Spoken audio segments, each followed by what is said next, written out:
Merci madame. La parole est maintenant à monsieur Paul Molac pour le groupe écologiste, dernier orateur inscrit dans cette discussion générale.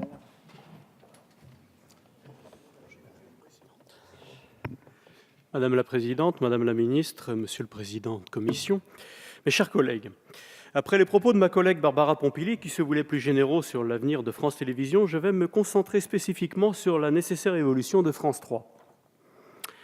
Si la nomination prochaine du nouveau président ne nous concerne pas, nous exprimons nos attentes dans le cadre du prochain contrat d'objectifs et de moyens pour 2015-2020, à la lueur de celui en cours. Ainsi, l'avenant au contrat d'objectifs et de moyens pour 2013-2015 prévoyait l'organisation d'une réflexion sur l'avenir de l'offre régionale et locale de France 3. Ce thème est abordé à la fois dans le rapport pour avis que notre collègue Stéphane Travert avait rédigé sur le projet de loi de finances pour 2014 et dans le rapport de Mme Anne Brucy intitulé « France 3, un avenir régional ». Le premier rapport de notre collègue Travert, excellent au demeurant, était très sévère, à juste titre. Il notait en effet qu'au regard de l'objectif affiché par la direction du groupe de renforcer les liens de proximité de la chaîne avec ses téléspectateurs et de valoriser les identités régionales, le bilan apparaît très négatif. Si l'actuelle direction a souhaité accroître le volume des programmes régionaux, cela doit être nuancé dans la mesure où un même programme peut être diffusé plusieurs fois ou sur plusieurs antennes.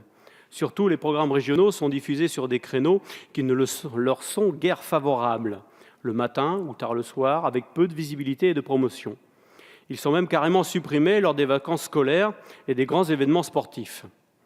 Dans ce cas, l'on ne peut dire que l'offre ait été réellement améliorée. Et nous ne sommes encore qu'à des années-lumière de ce qui se fait en Europe, notamment au Royaume-Uni, en Espagne ou en Allemagne. Les programmes régionaux et en langue régionale sont indigents et font naître un ressentiment important dans la population. Stéphane Travert proposait deux solutions afin d'améliorer le rôle de proximité de France 3, soit revoir la place des programmes régionaux au sein de la grille de France 3, soit créer de véritables chaînes régionales de plein exercice.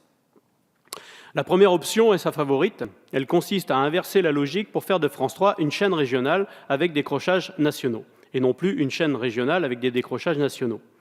Cette option est partagée par une grande majorité des salariés de France 3 hors Île-de-France. Le 18 décembre 2012, ils avaient d'ailleurs observé une journée de grève très suivie, dont le mot d'ordre était précisément l'inversion du modèle de la chaîne. Cette option déclinable sur l'ensemble du territoire national serait évidemment une évolution positive que nous soutiendrons, mais je dois vous avouer que dans certains cas, l'option qui a ma préférence est bien celle de véritables chaînes régionales de plein exercice. Stéphane Travert jugeait aussi intéressante l'expérience de Via Stella, chaîne régionale de services publics de plein exercice en Corse. Mais il écartait l'extension de ce modèle à toutes les régions, car si son bilan est globalement positif, il s'agit d'un modèle répondant à un objectif politique et culturel et qui est adapté à une population à forte identité culturelle.